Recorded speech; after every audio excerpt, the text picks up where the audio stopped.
Bom, nós vamos começar aqui, né? Até agora a gente estava começando a ver as ideias de tensão, de gradiente, que era de um ponto. Aqui nós vamos colocar isso de uma forma mais formal, né?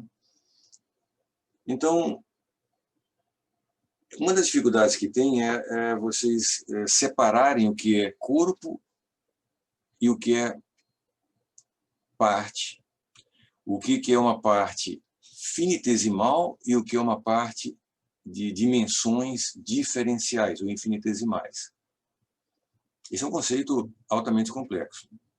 Um volume diferencial, ele é alguma coisa assim meio que esquizofrênica, é uma coisa que tem dupla personalidade. Não sei se vocês já pararam para pensar nisso. Vocês já viram muitas deduções que tem uma área de A diferencial. Ela tem uma área, tem um volume. No entanto, ela é tratada como se ela ocupasse apenas um ponto euclidiano no espaço. É um ponto euclidiano que tem coordenadas x, y, z. Então, você vê que é alguma coisa que é quase que... Bom, é incoerente, é bastante difícil de ser aprendido, né? A gente trata isso, a única maneira que o ser humano tem de lidar com esse tipo de coisas é, geralmente, usando o conceito de limite. Então, o que nós vamos fazer aqui é mais ou menos seguir essa linha. Então, a gente, vamos dizer, mesma coisa que nós tínhamos antes, um corpo, fazemos um corte, esse corte não precisa ser plano, num caso geral, porque aquela ideia de que o corpo está em equilíbrio, então cada parte dele está em equilíbrio, então eu posso fazer um corte aqui com qualquer formato. Posso fazer um S aqui, posso fazer 2 cortes ou 3, posso fazer um tubinho aqui, tirar um cilindro daqui de dentro, qualquer que seja o corte, as duas partes vão estar em equilíbrio. Mas para o que nós vamos fazer aqui, vamos pegar um corte com qualquer formato, mas vamos começar a nos concentrar numa região dessa seção transversal. Vamos ter um sistema de coordenadas, vamos identificar um ponto aqui, um ponto definido por um vetor posição x, que em componentes cartesianas vai ser x, y, z. Vamos dizer que nesse ponto nós vamos identificar uma região de área, delta A. Esse delta maiúsculo, para simbolizar que é uma área finita, que tem uma medida. Pode ser 1 milímetro quadrado, 1 metro quadrado, o que for, mas ela tem uma medida.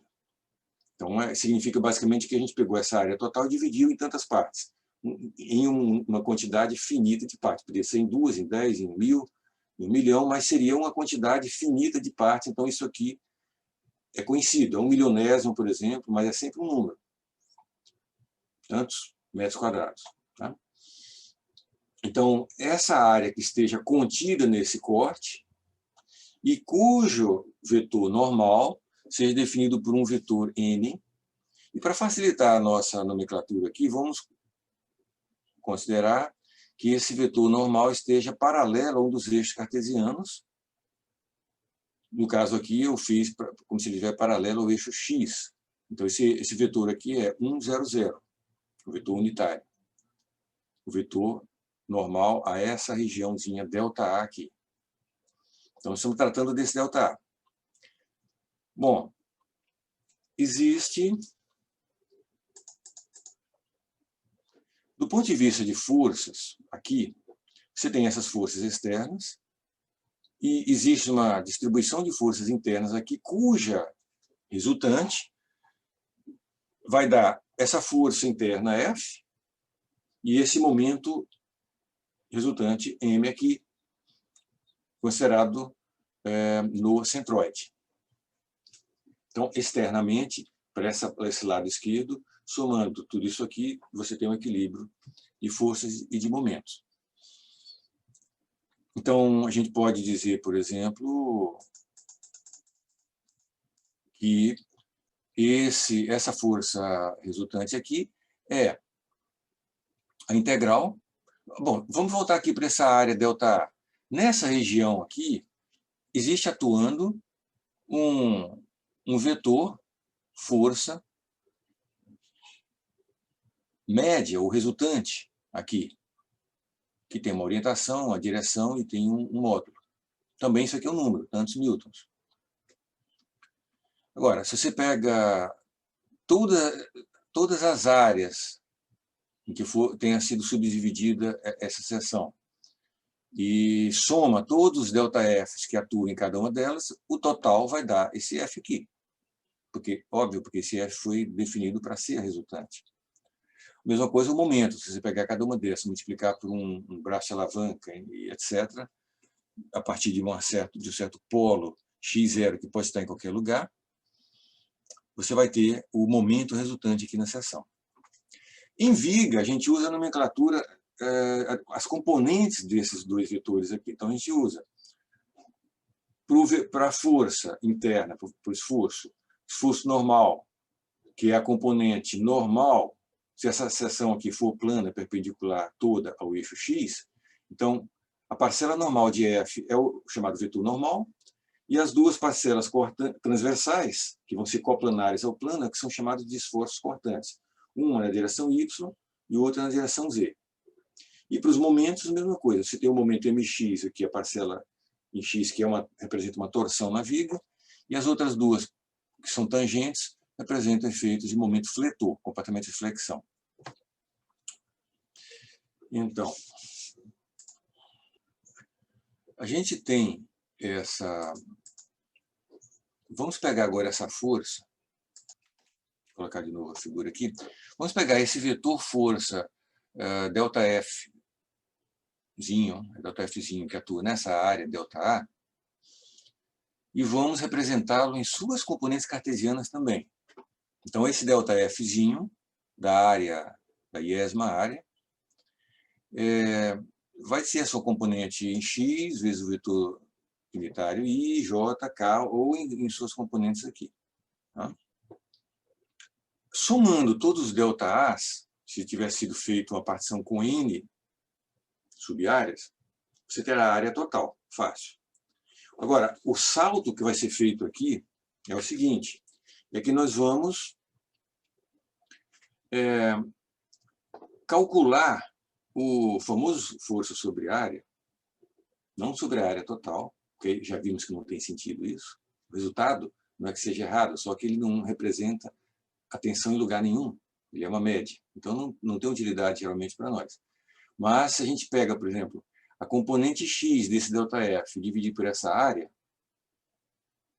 ΔA, a gente passa a ter um valor que é médio também nessa área, porém já é mais, né, considerando que essa área aqui as coisas não variem muito dentro dela, então já é um valor mais representativo do que está acontecendo ali. Então a gente vai fazer isso. ΔFx sobre ΔA é o número. Agora, aí o grande inovação que foi feita é a seguinte, é fazer o limite desse ΔA tender a zero.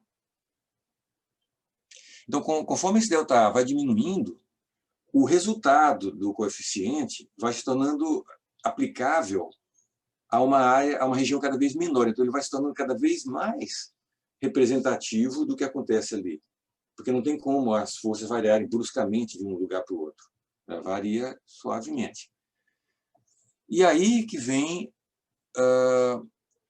uma coisa que não é normal, não é fácil da gente absorver, a mente humana absorver. Isso aí foi um dos grandes saltos da humanidade, foi chegar nisso aí. Você gastou mais de 1.500, quase 2.000 anos para chegar nisso aí. Por exemplo, essa ideia de que... Porque você imagina o seguinte, esse ΔF, ele é a soma das forças que atuam nessa área. Se eu dividir essa área no meio, em cada uma das metades, o ΔF que atua nela vai ser menor que isso aqui. Se eu for diminuindo o ΔA, a força que atua nele vai ser também diminuindo. Percebem? Quando essa área vai diminuindo, esse ΔF que está aqui atuando nela também vai diminuindo. O número de átomos que está ali dentro fazendo força é menor. Aí, se você olhar assim para fora, você pode ter a ideia seguinte, que quando eu fizer o limite do ΔA tendendo a zero, o ΔF também vai a zero. Aí você teria um 0 sobre 0. Perceberam isso? Então, aí é que foi o grande drama do século XVI, XVII, etc., onde conseguiu vencer essa barreira, através do conceito de limite.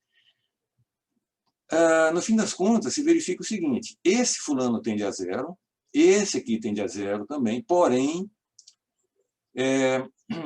a proporção entre eles não tende a 0, tende a um valor finito.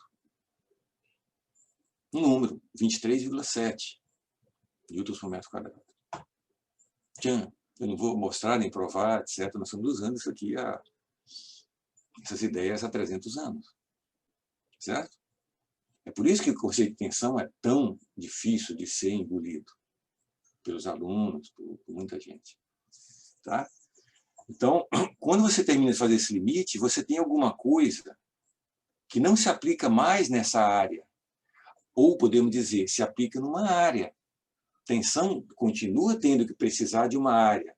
Só que essa área é aquela ideia que se chama uma área infinitesimal, um dA, um Dzinho A, não um delta A. Dzinho A. É uma coisa misteriosa, que ela tem um caráter de uma superfície, inclusive tem que ter uma orientação. Porque você observa, nesse ponto aqui, de coordenada x, nesse P aqui, você não vai ter só uma possível área que está com a normal em x, no eixo x. Você pode cortar em torno daquele ponto uma outra área que tem uma orientação diferente. Existem infinitas orientações. Então, esse número que vai chegar aqui, 23,7 megapascal, ele se refere à solicitação nesse ponto aqui, nessa coordenada do corpo, o lugar vizinho vai ter outro valor, mas não só isso. Então, ele não depende apenas do ponto, que nem pressão. Pressão no fluido também depende do ponto. Só que aqui, para piorar a vida do estudante, do engenheiro mecânico brasileiro, esse negócio aqui vai depender de qual é a orientação que se trata, em que essa área diferencial está orientada. Se essa área está na direção, com a normal na direção X, ou Y, ou Z, ou inclinada, para lá ou para cá. Em cada orientação vai ter um valor diferente. É por isso que mais à frente vai ter a transformação de tensões, círculos de Mohr, tudo mais. Porque nesse mesmo ponto, conforme a área em que você vai calcular, a tensão tem um número diferente. Não é mais 23,7. Vai ser algum outro valor. Simplesmente mudando a orientação do vetor normal. Certo? Então, por exemplo, para essa coordenada x, eu tenho, e para essa área que tem essa normal na direção i, do eixo unitário i, a gente tem essa força, ΔF, finita ainda, que tem suas três componentes, x, y, z. Então, se eu pegar cada uma delas e dividir pelo ΔA, eu vou ter três tensões que serão três componentes de tensão que atuam nesse ponto, nessa face aí. E aí, isso que gera a necessidade de você colocar índices nessas componentes. E não é um índice só, que nem componente em um vetor. Você precisa de dois índices. Porque um índice vai indicar qual é a orientação da face. Então, você pode ver que o primeiro índice é sempre x aqui. E o segundo índice vai indicar a orientação da força que gera essa tensão aqui.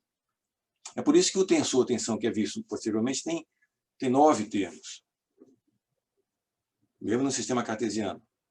Porque você tem, por exemplo, nesse ponto aqui, para essa face, você tem 3 componentes cartesianas de tensão, que são essas aqui. Mas se você, nesse ponto, fazer um corte assim, em que a área tem orientação y, vai ter outras 3 componentes, e se você fizer um corte assado, com a normal na direção z, você terá outras 3 componentes de força local e de tensão. Então, isso dá 9. Embora, por equilíbrio, de momento, viram uma matriz simétrica, essas 9 componentes viram apenas 6 independentes. Tá? Então, Alguém quer comentar? Eu espero que alguém queira comentar. Eu imagino que isso não seja óbvio, mas eu espero que vocês tenham entendido alguma coisa. Isso é uma questão filosófica. Tá? Isso é uma questão de filosofia. É que muita gente, às vezes, imagina que filosofia é aquela coisa apenas clássica, que vai tratar da república, tratar da democracia, tratar dos direitos, tratar de várias coisas, né? Da ética, né? Do ser. Né? Olha, eu fiquei com uma dúvida bobinha, eu acho, mas Aqui não o tem valor dúvida que o boba. senhor falou, acho que. Aqui não tem dúvida boba, não. Pode Ai, perguntar. que bom. Acho que 23,7 ou 27,3, eu não acompanhei só se esse é um valor específico para essa situação ou eles chegaram a esse valor. Qual a equação que você diz? Essa 2,3x, essa ou essa aqui, a 24x? Não, quando divide, quando vai no limite da força pela área. Então, o que acontece? Isso aqui é a maneira de entender a coisa. Isso aqui a gente não usa. A gente não tem como obter isso aqui. Essa é uma pergunta importante. Por que se trabalha com tensão? Porque é dificílimo trabalhar com força. O que adianta eu saber que na cabeça daquele átomo ali tem um milionésimo, um picoésimo de Newton sendo aplicado? Isso é uma loucura. São milhões, bilhões de átomos que tem ali. Então não se trabalha com força. Você vê que a primeira coisa que a gente faz aqui num curso desse já é passar de força para tensão. E aí os critérios de falha, se vai quebrar ou não vai quebrar, se vai deformar, se vai acontecer isso ou aquilo com a peça, o corpo, vão ser obtidos através de força. Só o critério de falha para saber se tem deslocamento. Mas assim, aliás, desculpe, vai ser feito através de tensão.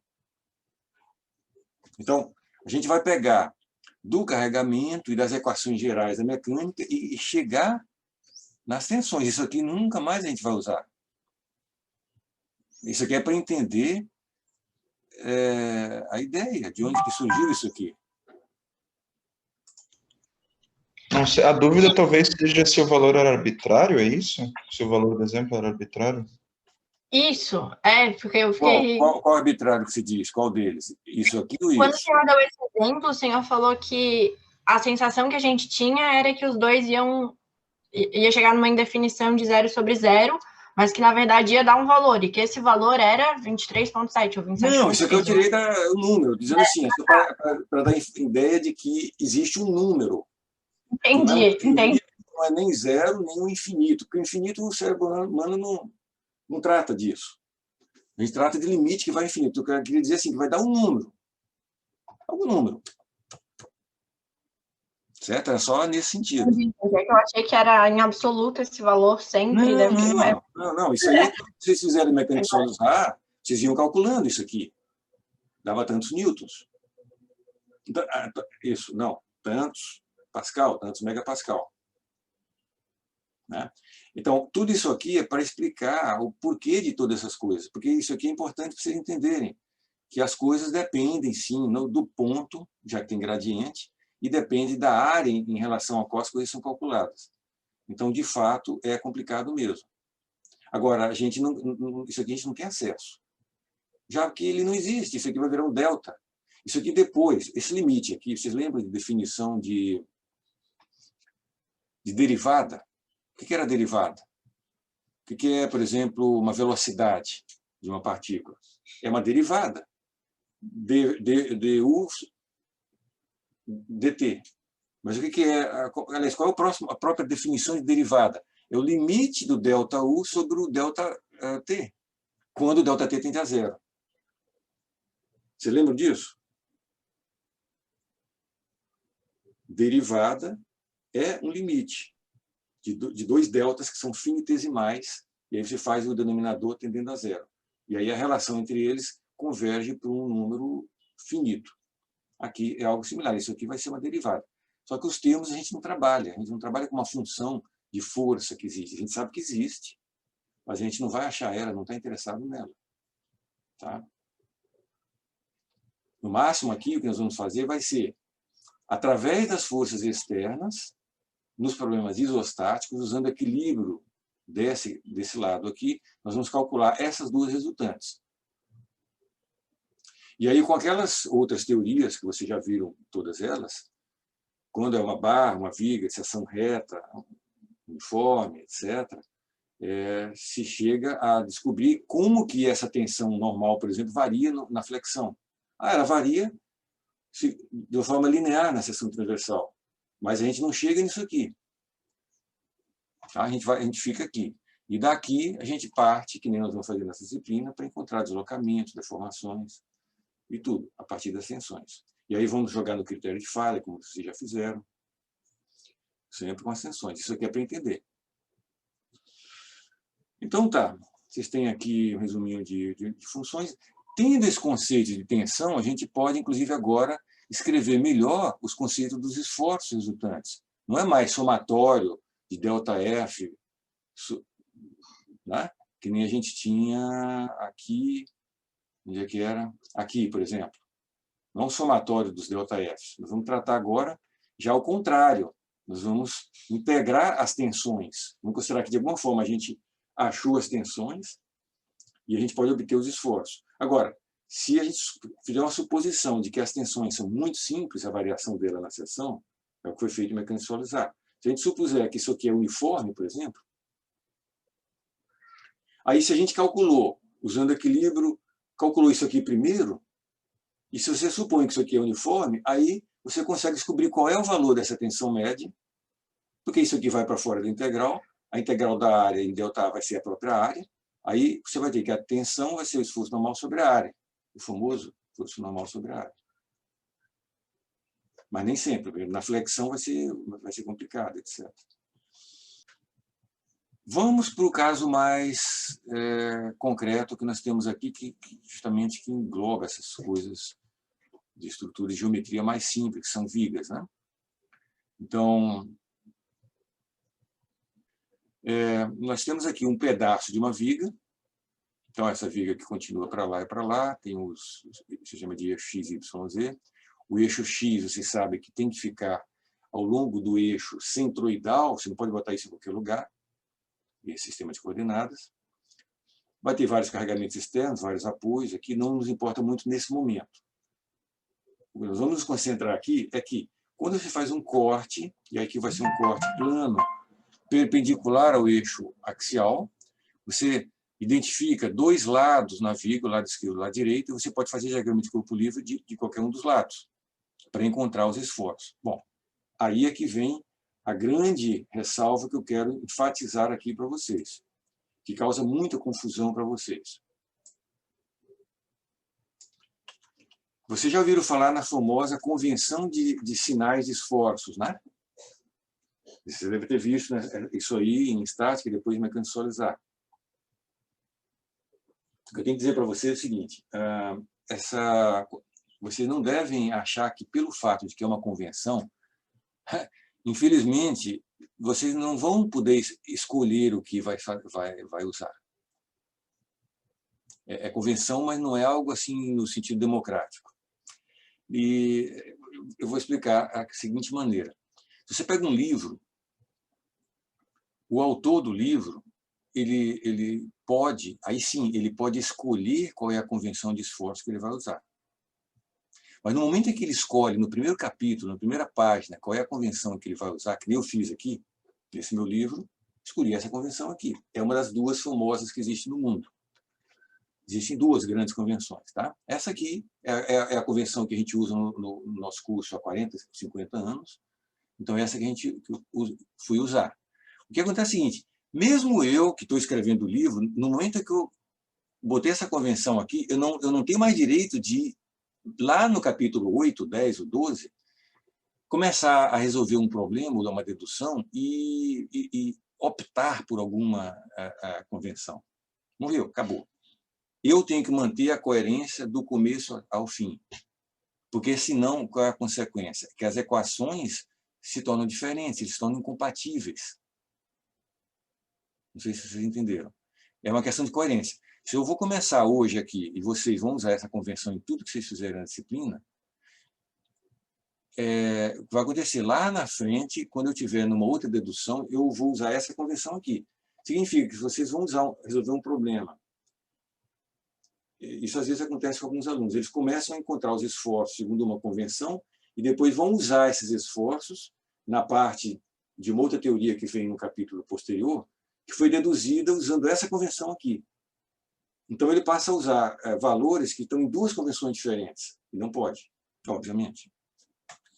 Então, a questão de convenção não é algo que vocês possam escolher.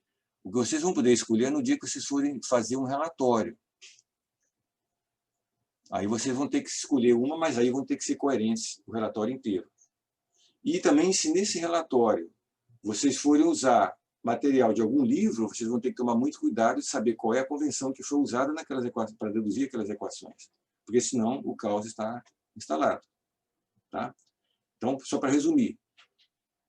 Democraticamente, assim, está dito. Essa aqui, que está na tela de vocês, é a convenção que a gente vai usar na disciplina inteira, aquela mesma que tem no Popov, tá? Embora não seja aquela que tenha no Hilbert.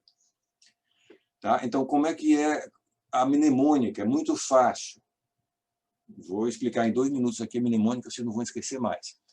Eu tenho um corte, se eu estou no lado esquerdo, eu tenho um sistema de eixos que eu já defini antes.